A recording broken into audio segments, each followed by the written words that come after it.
যাইতো না তোর করতে দিয়া কোনো তো সাপোর্ট তো কইছ থাকতে দেন দিছানেন এদিকে দেখা যায় এই ভাই নরে যাবো গা উড়াল দিয়া যাইবো গা উড়াল দিয়ে ডিস্টালে আছে ইয়ার তলেতে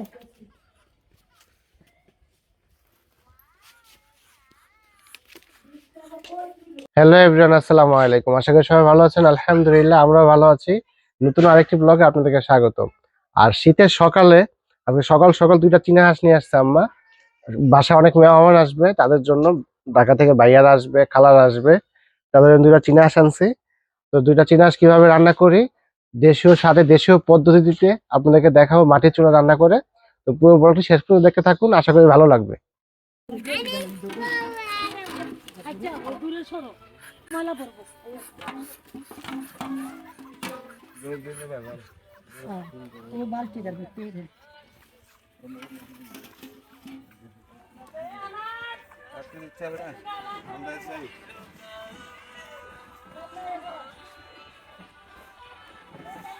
দেখো বডিটা বার আগরা দিয়া ভাত খাচ্ছে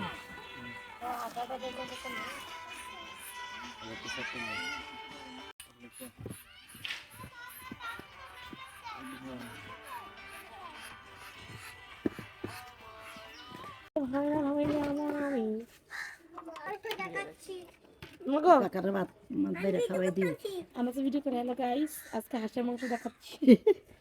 করো কও হ্যালো গাইস আমরা ভাই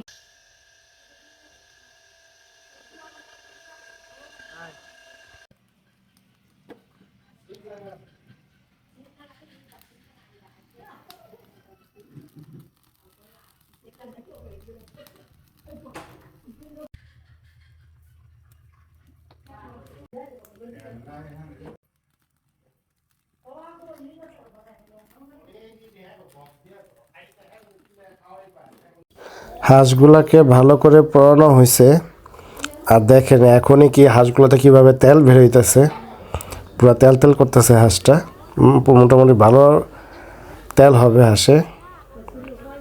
আর যে এখানেই ওরা মানুষ হয়েছে, বড় হয়েছে, মানুষ না বড় হয়েছে ওরা এখানেই।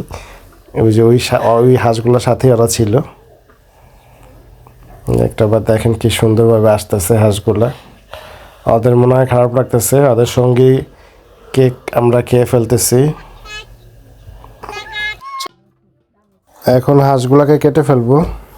আর হাঁসগুলো মোটামুটি ভালো ওয়েট, প্রায় শুধু মাংসই হবে প্রায় 2টা হাঁসে 4 কেজি মতো, এক একটা হাঁসে 2.5 কেজি 3 কেজি মতো লাইভ ওয়েট ছিল। হাঁসের মাংস শুধু একটাই ঝামেলা, এগুলো পরিষ্কার করতে কাটাকাটি করতে খুব ঝামেলা, এগুলা কষ্টের।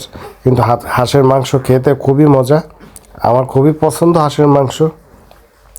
আপনাদের কার কার হাঁসের মাংস পছন্দ কমেন্টে কিন্তু জানাবেন।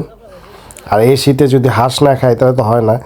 এখন তো মাত্র শুরু করলাম, এটা শেষ হবে অনেক দেরিতে। কদিন পর পর আমরা হাঁস খাবো ইনশাল্লাহ।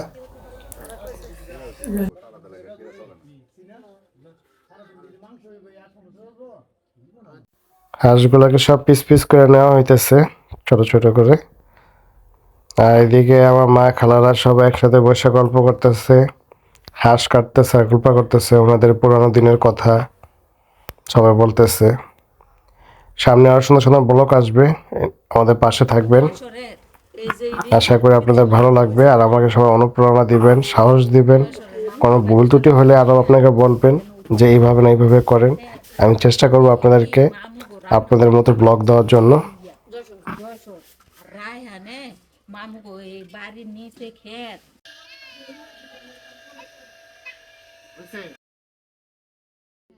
আমাদের হাঁসের মাংস কাটা শেষ। একটা বার দেখেন কি সুন্দর হাঁসের মাংস, কালারটা কি একদম লাল টকটক করতেছে, খুবই সুন্দর হয়েছে হাঁসের মাংসগুলো, দেখতেও খুব ভালো লাগতেছে। ইনশাল্লাহ খেতেও ভালো হবে।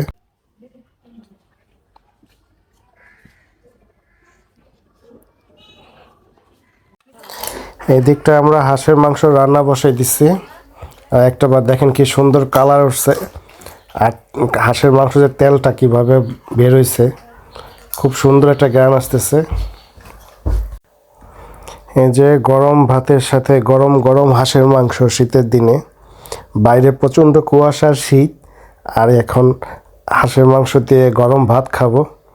এটার মজাই এক অন্যরকম। আপনাদের ভাবি গরমে ধরতে পারতেছে না, আর এদিকে তো আমার তর্স হচ্ছে না কখন খাবো হাঁসের মাংস। আমার হাঁসের মাংস খুবই পছন্দ, আপনাদেরও কার কার পছন্দ কমেন্টে কিন্তু জানাবেন। আর যদি এরকম পুরো রান্না দেখতে চান তাও কিন্তু কমেন্টে জানাবেন। তো আজকের ব্লগটি এই পর্যন্তই, দেখা হবে নতুন কোনো আরেকটি ব্লগে। সবাই ভালো থাকবেন, সুস্থ থাকবেন, ভালোবাসার সংসারের সাথে থাকবেন। আর অবশ্যই চ্যানেলটি সাবস্ক্রাইব করতে ভুলবেন না, বেশি বেশি লাইক কমেন্ট শেয়ার করে দিবেন। যদি আর নতুন নতুন কিছু দেখতে চান তাও কমেন্টে জানাবেন। সবাই ভালো থাকেন, আল্লাহ হাফেজ।